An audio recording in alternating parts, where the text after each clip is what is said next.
Sige, may kunwari na pinabasa.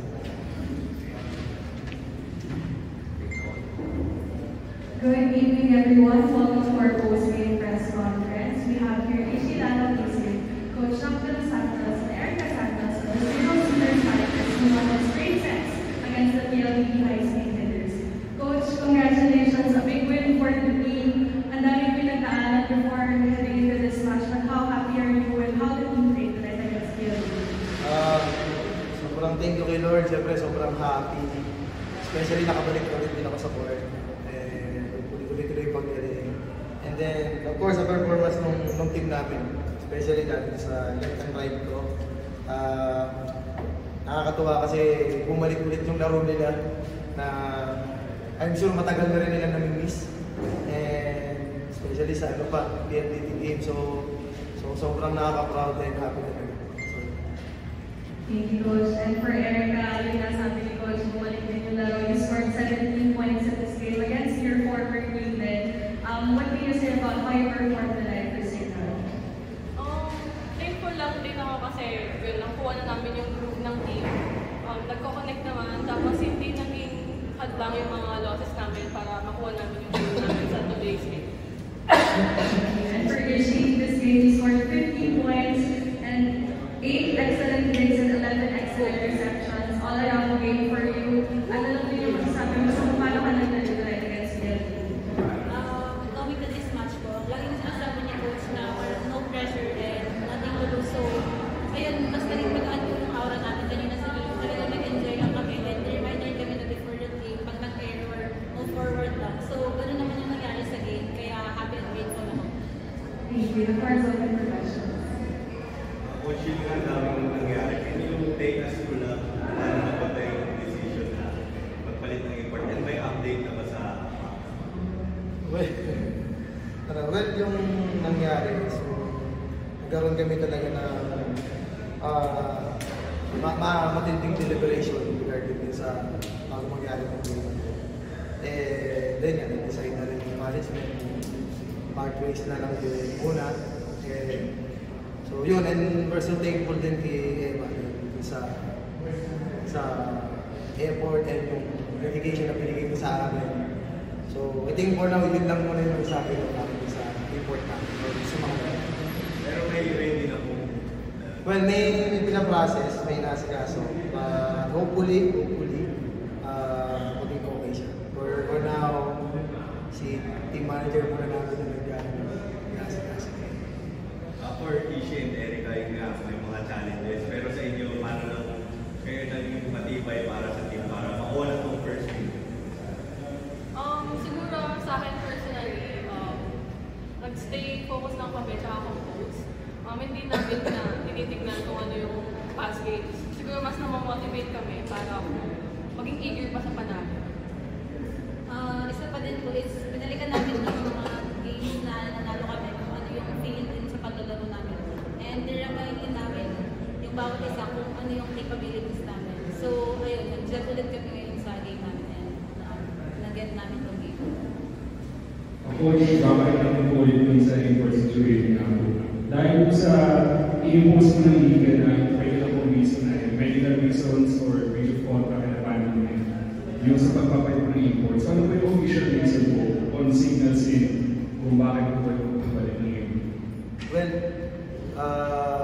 siguro hindi muna ako sa inyo ng respeto na kung hindi muna namin masasagot yung regarding dyan. Tikip muna kami na quiet muna, and like yung sinabi ko kanina, siguro yun na yung pinakain muna namin for now. So kung ano man yung mga next na mangyayari, let's see, tingnan namin. But for now, mas kailangan namin na i-improve yung team namin. Especially nakita namin ulit yung gano'n kami kasaya, gano'n kami ka-eager manalo while nakita namin na nag-i-enjoy yung bawat isa. So, yun lang muna yung focus namin. Thank you. And for Eric, hindi nga pinagin coach yung naging masaya namin kayo sa paglalaro. Pero siguro po pala yung mga nawala yung first two games sa inyo na medyo nakita nyo na rin ulit ngayon. Siguro masabi ko na masyado kami stiff yung bawat isa. Para nakakalimutan namin kung saan kami, kung ano yung skills ng bawat isa. Siguro parang nananaig yung mga errors namin, na nakafocus lang kami, hindi kami makapag-move forward. So yun, binabawa lang namin, reflect kami kung ano man yung kailangan namin i-improve. So yun, hindi namin nagbunga naman. Same like at Erica, siguro masyado kami nag-dwell dun sa negative side ng mga nangyayari. And hindi agad kami nakabangon. Tapos, ayun, parang everyday talaga nag-uusap kami as a team and kasama rin yung coaches. Kasi talaga siyang malaking challenge. Mahirap yung magkaroon ng 2 losing streak. Tapos parang nakikita pa namin na hindi yun yung talagang laro namin. Kaya everyday, parang work hard lang talaga hanggang sa nakuha namin yung goal. Erica, natin mo yung ready forward team. Added motivation ba yun sa'yo na, kumbaga, after results you start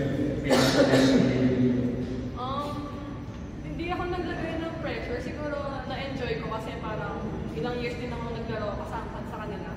So feeling ko, mas na-motivate ako na yung mga kasama ko, nakakalaban ko. So sobrang okay naman na sa feeling na wala naman din bad blood, walang okay naman kami. So maayos naman yung paglalaro with them. So exciting lang din pagka sila yung kalaban. Yes. Nung sinabi nga na wala kayong report, medyo marami na rin expect na siguro matatalo dito yung signal. Ba't kayo ba na-surprise din kayo na 3-0 pa nga itong panalo na ito is unbeaten in. Surprise ako kasi no expectation talaga itong laro na. Yun lang talaga sinabi ko sa kanila. Nag-training tayo, gawin nyo lang yung lahat ng ginawa natin. Kasi yun lang. Expectation, walang kahit anong nangyayari, gawin lang na yung kung ano yung nararamdaman na yung plano. Siguro yung panalo, ako, hindi naman ako nawala ng pagkasa para sa team namin. May report man yan or wala. Kasi depende sa kondisyon eh. Depende pagka naging kami yung like kanina, kami yung okay, kami yung maganda yung gumalaw. Nakuha namin yung gusto lahat namin gawin. So, napunta sa amin yung panalo. But yung straight set yung medyo nakakagulat. Siyempre, knowing PLDT, alam naman natin na up yun. So, for us, sobrang nakaka-proud and happy talaga yung para sa amin. Especially ako, nagawa namin yung ganong klase ng game again. So, Coach, balik sa import tayo. Mas nakagaan ba sa player sa sistema na wala na yung import para pang naging addition-based instruction ba yung pagkawa ng import? Siguro both. Medyo marami rin kami natutunan eh. Yung nandyan, wala. Pero ang pinaka-happy kami yung nagising din lahat eh. Nagising kami lahat eh. Doon ako na parang kailangan din akong gawin bilang coach na kung sabi ko yung i-motivate ko sila or i-encourage talaga ko sa ano ba yung goal, ano ba yung purpose natin ba yung natin. And yung pinarealize din sa kanila na yung mga bagay na dami natin kailangan ito sa laban, pero mas nagpo-focus tayo sa ilang bagay na parang mas nalulungkot tayo. So bakit natin nilaaro yung ganun bagay? So ayun, and good thing, yesterday talaga yung pinaka matindi pero happy na araw. So nadala namin yun. So, Coach, yung next game you will be against next level sa Saturday. So with this momentum, paano lang makakatulong yung your next match? siyempre malaking tulong sa amin to dahil talagang yun ang number 1 namin kailangan eh, manalo muna. So I think yun, dapat never namin mag-feel na maging complacent dahil mahirap. Mabababa na naman yung performance namin. Siguro ito yung mas magiging reason mas maging eager kami na mag-perform pa. Especially, we have 3 games na lang. And then, babalik na agad ulit din sa kabilang bracket. So, mas magiging intense na rin yung labanan. So, yun, kailangan pakawakan muna namin itong next game namin. Next leg muna. Pag-aandaan muna. Thank you. Thank you.